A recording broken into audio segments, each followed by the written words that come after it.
Hello, and welcome to UDL in 15 minutes, where educators discuss their experiences with UDL. I'm Louie Lord Nelson, UDL author and leader. Today, I'm talking with Jarod McGuffey, who's a 21st century teacher in the Fraser Public Schools. Today, Jarod is going to share how he's taken the UDL mindset beyond the classroom to help others understand what educators do every day. Hi, Jarod. It's wonderful to talk to you. And it's wonderful to talk to you too, Louie. Thank you so much for the opportunity. Absolutely. Okay, so before we get going with this exciting topic, can you tell us a bit about your background and your journey with UDL? Sure, absolutely. I've always been fascinated with human behaviors, what makes us tick, why we do the things that we do.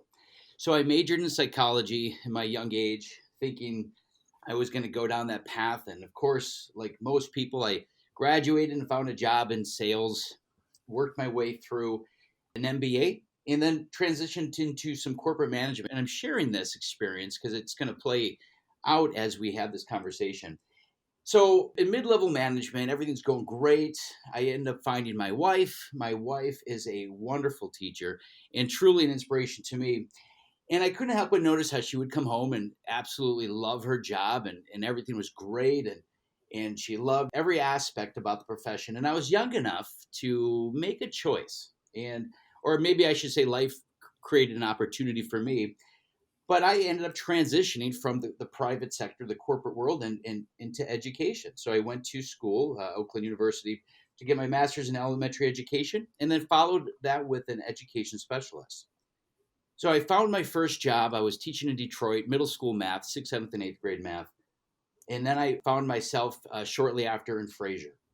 And in Fraser, I continued. I was in the classroom teaching both sixth and fifth grade math until the opportunity come where it was a 21st century position.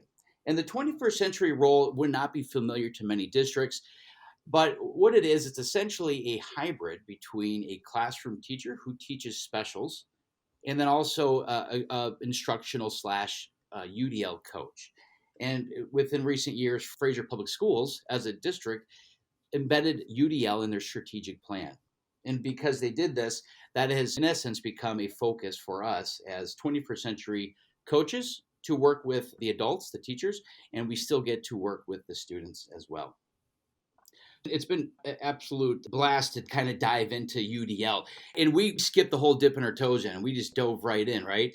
And what I noticed was everything we did, whether you pull out the guidelines and whether you're evaluating your lessons, your assessments, your learning experiences, the way you're setting up your furniture, it really started to have an impact on the way we begin to think. And me, as particularly the way I interacted with people, the way I had developed relationships, and the more comfortable I became with the UDL guidelines, the framework, the mindsets, the more I began to shift my thinking and apply that thinking beyond the classroom, as you mentioned. So I found myself listening to teachers in the staff lounge. I found myself listening to teachers, but not just listening with what to say, but listening with the intent of understanding, really diving in deeper and trying to broaden my framework. And you know what I heard? It was the perspective of the profession. What I heard was their struggles, their challenges, their good days, their bad days.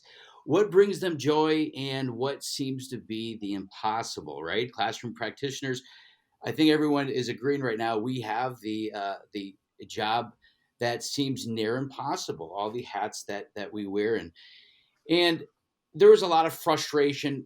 And some of the surveys that were coming out were suggesting that educators felt undervalued, and they felt that their voice just wasn't heard.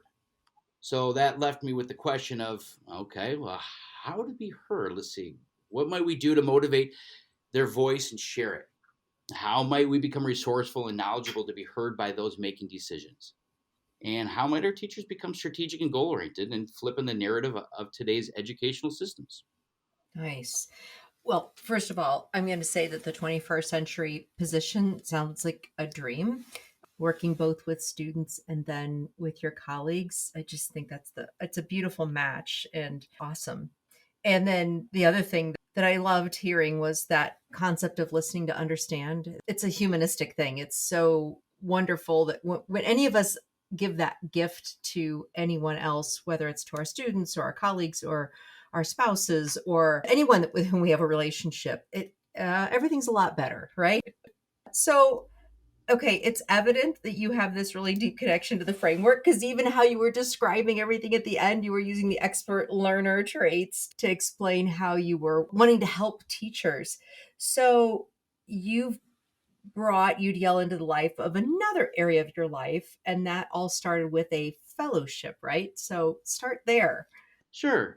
So this through my ed specialist, I was in class and talking with some of the other teachers, and we're trying to solve the world's problems, right?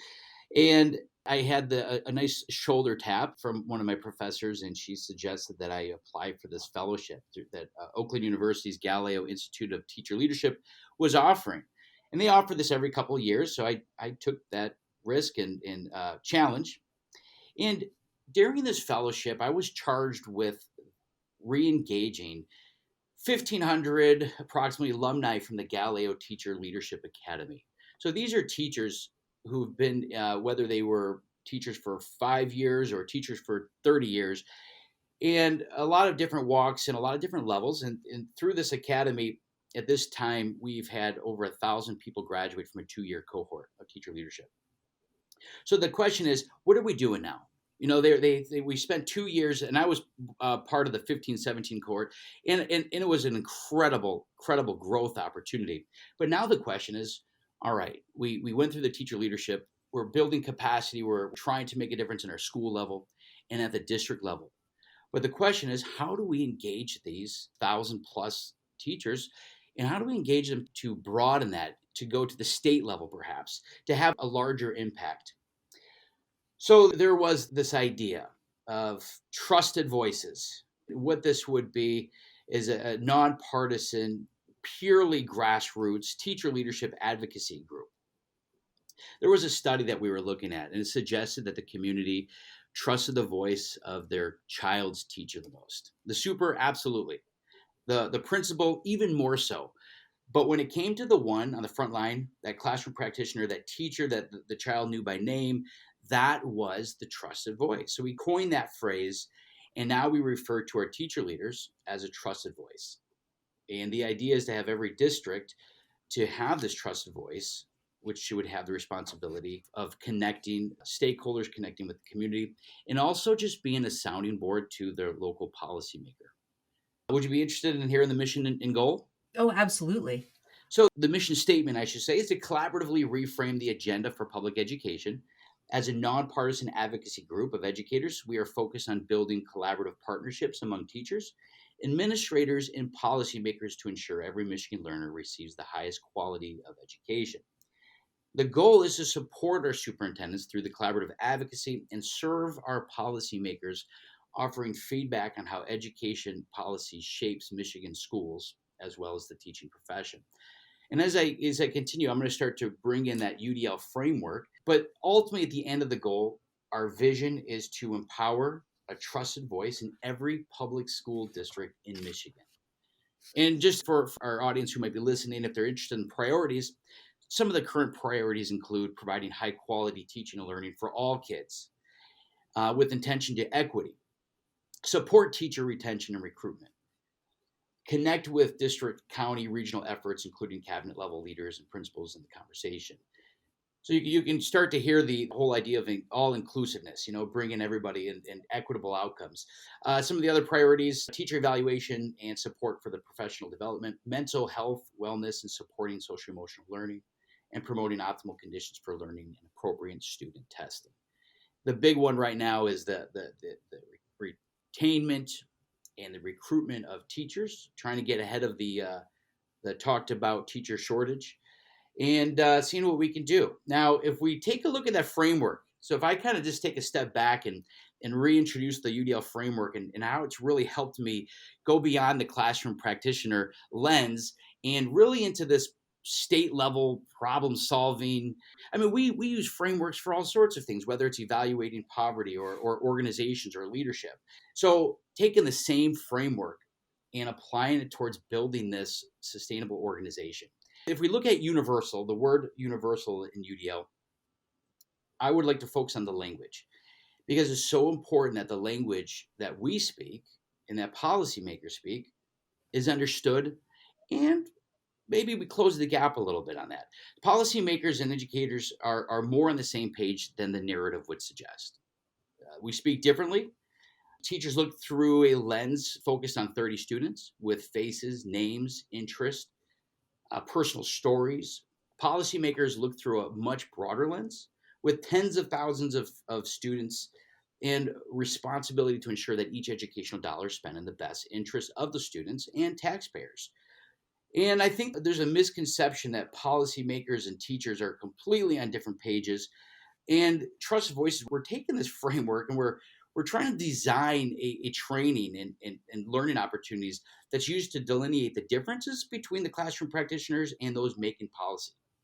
Which brings us to the statement, access to the policy table should be inclusive and universal. But just because you're invited to the policy table doesn't mean you're going to be heard. So we look at the L for learning. And we're focusing on we need to equip and empower our teacher leaders if they're going to be trusted voices.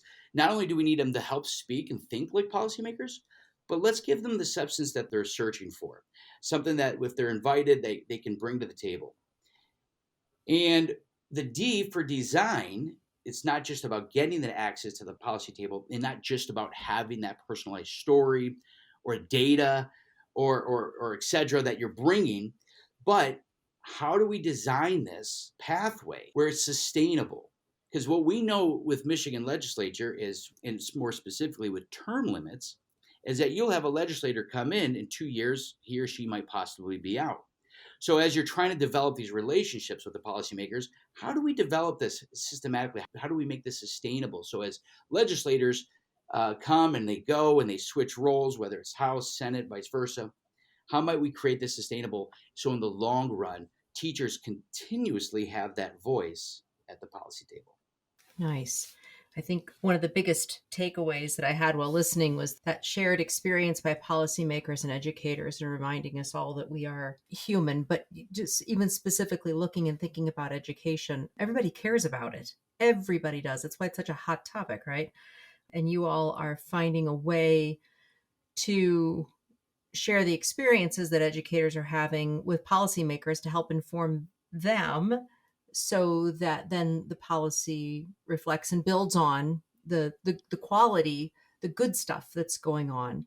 And we can bring in more, like you were talking about, that focus on equity and bringing in, a policy that hears the voice of the teacher and it emulates that. So I think that's just awesome. So I'm looking at our time and we are really fast coming up on the 15 minutes, but before we would exit out of this, I'm positive that others across the nation and possibly even in other democratic communities would be so curious as to maybe any steps that you would have to help other people get started on this, or we'll have your contact information in the photo montage, but you can also express that here. But anything you would want to pass forward to others who are saying, oh my gosh, I don't live in Michigan, but this is an awesome idea.